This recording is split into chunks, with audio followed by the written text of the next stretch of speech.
Ayan guys, so nalapitan ko na talaga dito yung sa falls na talaga. Yan, napakalakas ng tubig. Super wild yung tubig dito sa Kipilas Falls. Napakaganda guys. So mababasa ka talaga sa impact ng tubig. Ayan o.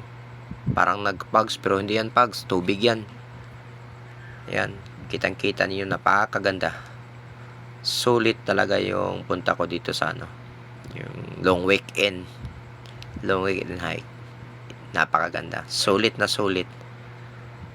Then almost ilang years akong hindi nakabalik dito, so binalikan ko talaga para ma-vlog ko tong lugar ng Kipilas Falls. So see you next time again. Ayan guys, so nalapitan ko na talaga dito yung sa falls na talaga. Yan, napakalakas ng tubig. Super wild yung tubig dito sa Kipilas Falls. Napakaganda guys.